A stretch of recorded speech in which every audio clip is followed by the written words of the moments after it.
little horse piss. There we go. All right. So, as stated before, this is allegedly written by a former judge. The only reason I'm even presenting this information is because of this last section here. When I read it, I thought to myself, boy, oh boy, somebody here has perhaps some knowledge on the inside or has done a surmountable amount of research, and their insight is unmatched. So, the Treaty of uh, Verona, or similar to COVID, right? Verona. Article 1 basically states that the high contracting powers, the master, agree and decree that all representative forms of government and governments that recognize the individual sovereignty of ordinary people is incompatible with divine right, and all agree to use all of their efforts to bring an end to such governments when wherever they may be found or exist. Isn't the United States supposed to be a representative form of government which recognizes individual sovereignty? At least that's what a Declaration of Independence promised, right?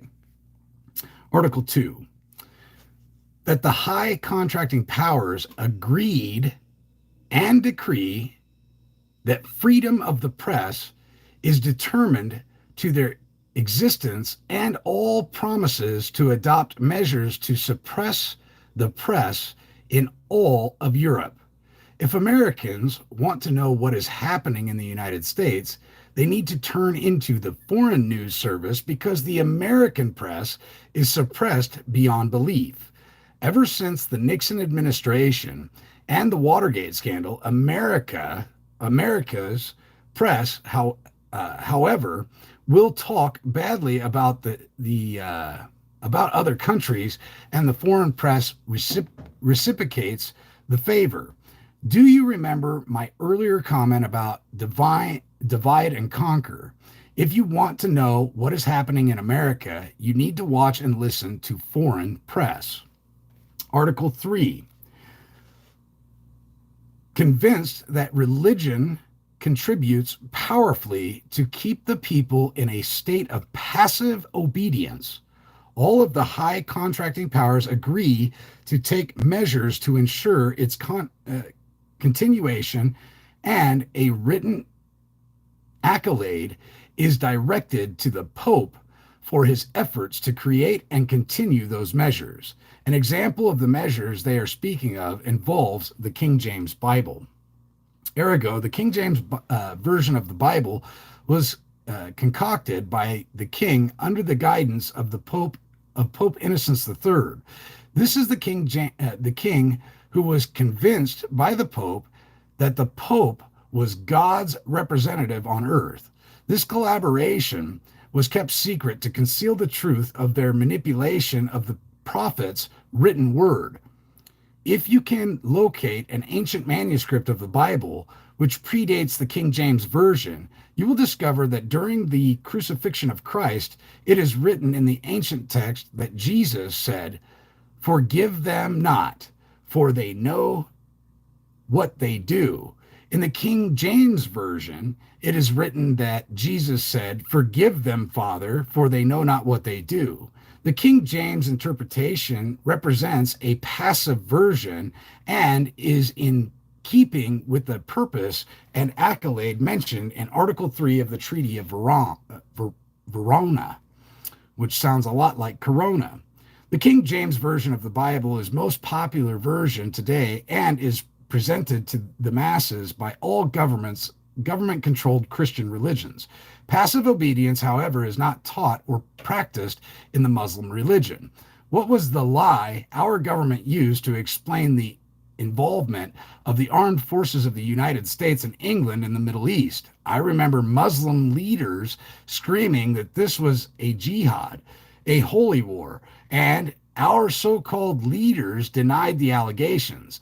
When the American people were later questioned by the media, they responded with disdain and disbelief. Is there any wonder why there are now Muslim parliamentary paramilitary camps being formed on American soil. And when our government officials were questioned why they permit these paramilitary camps to exist, their response was the U.S. Constitution protects their rights to exist. I remind you that this is the same Constitution that we are not a party to, has been circumvented by our government officials, and fails to protect any rights of we the people. The reason the foreign agents posing as our federal representatives are not concerned by the formation of these camps is because of the mass genocide plan for the American population in the fall. Korea is now in the news for treating nuclear weapons, for testing nuclear weapons. Our government is making Korea look like the aggressor when in fact Korea does not want to be part of the New World Order government, and they are reacting out of fear. They simply want to live their lives as they see fit, and our government officials and the United Nations are trying to bully them into submission.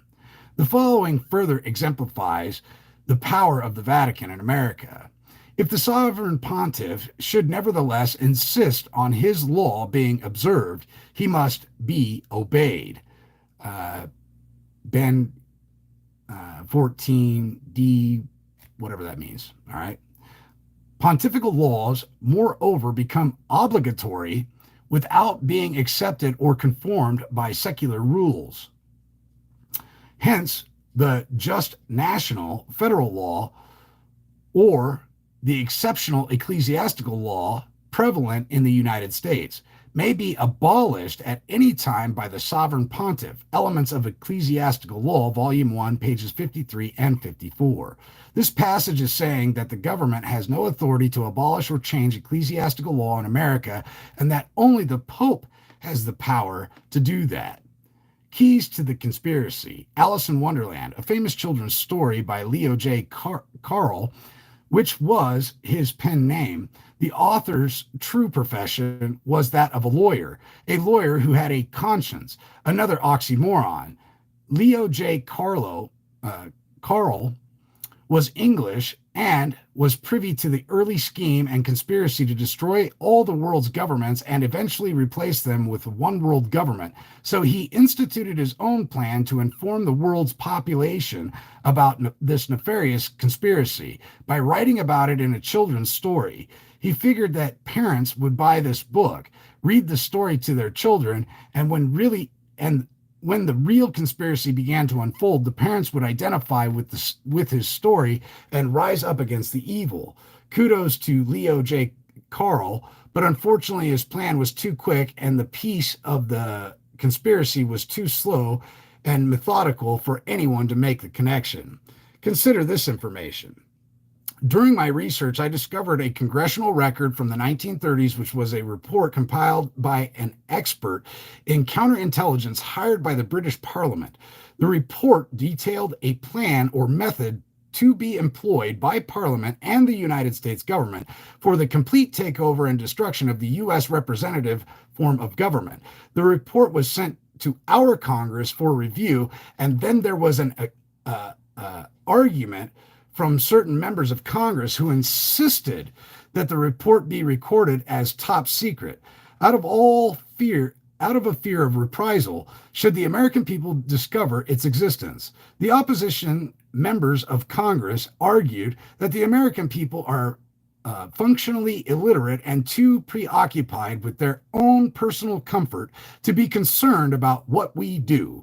The report was entered into the open record of Congress and was never discovered until 2002. I have this congressional record in my computer documents. Warning, beware America. I met a man who was once employed by military intelligence. He is now deceased. We became close friends, and over time, he confided in me something that had been bothering his conscience for many years, many years. During his employment in the military, he happened upon a scientific report by MI prepared for the Congress. The report detailed a plan titled How to Reduce the Population of the United States. The conclusion reached in reached in the report was through massive vaccinations to cure a fictitious pandemic. Note, as of June 2009, a former scientist once employed by a large pharmaceutical company in the United States has disclosed that before resigning from his employer, former President Bush signed legislation that defers and eliminates the Federal Food and Drug Administration mandatory product testing, defers and eliminates disclosure of possible danger to the public, and defers and eliminates civil liability on the part of the FDA and the pharmaceutical companies. Note, this scientist revealed that the president and Congress are expected to order mass vaccinations for a fictitious swine flu pandemic in the fall of 2009, and that the vaccine to be used contains small amounts of bird guano, a substance known to cause serious illness and death in several tests, killed the lab animals that were injected. The scientists suggested that most of the soldiers who have died in the Middle East conflict have died from these vaccinations, but no one is talking. Note, the people who have died of swine flu so far died because they were vaccinated with the vaccine that is planned to be given to the American population in the fall of 2009, and half of the world population. The World Health Organization is expected to declare a pandemic and will request that President Obama and Congress order mandatory vaccinations in the United States. Anyone who refuses to take the death vaccine will be arrested as a terrorist and will be committed into internment camps. As a terrorist, no one is permitted a lawyer, a hearing, or a judge pursuant to the new Patriot Act passed by Congress after 9/11. The World Health Organization is owned by and under the direction of the Rockefeller and Rothschild families. Do you now see the pattern unfolding? Note, police officers, sheriff's deputies, U.S. military personnel, and their families will not escape this mass genocide. All will be compelled to take the death vaccine right along with the rest of the general public. My guess is that the federal or state governments will institute another police authority to replace our police, sheriffs, deputies, and military. My belief is that they will be using army personnel of the USSR and China. These armies are now occupying former military bases in each state that was closed down under the guise of budget cuts. Fort Dix is New Jersey now occupies a battalion of the Russian army. I don't know which base are being occupied in the other states.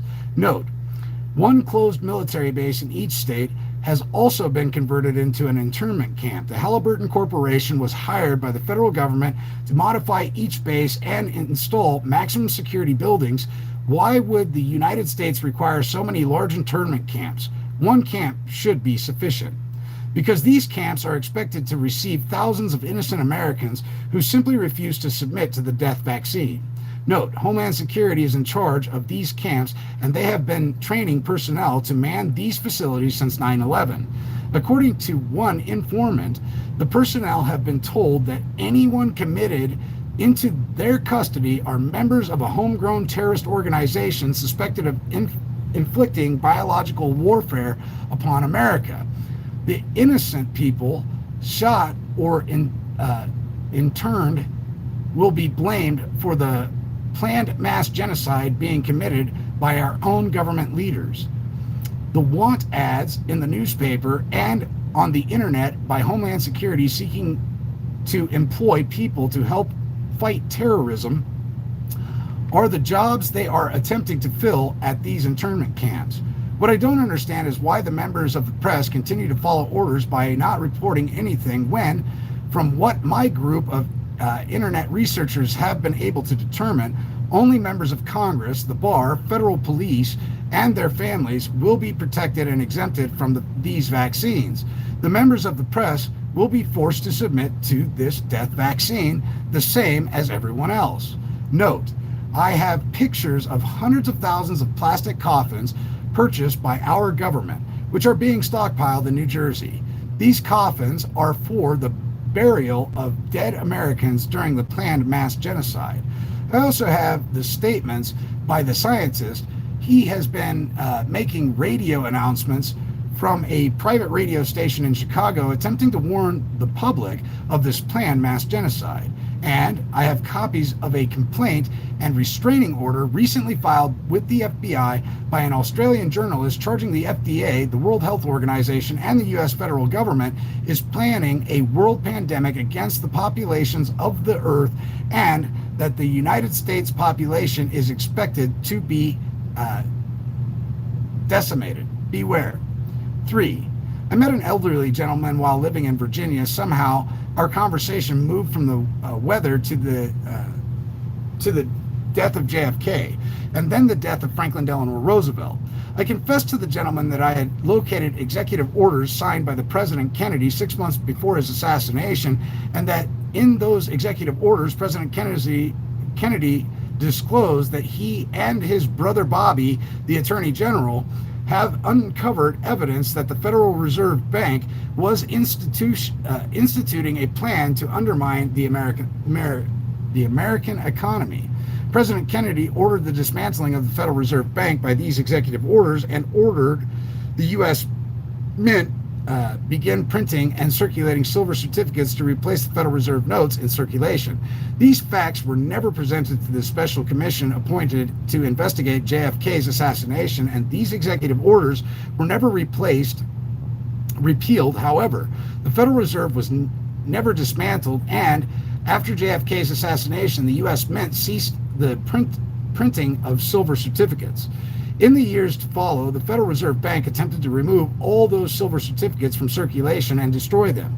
Only coin collectors possess any of the original silver certificates. The collectors can trade or sell them between each other, but they are prohibited now by law from circulating them back into the American economy. Imagine that. The Congress passed a law prohibiting the circulation of lawful currency. 4. This same elder gentleman told me that when he was a child of 12, his father was a mortician in Washington, D.C., and his family resided at the funeral home where his father was employed.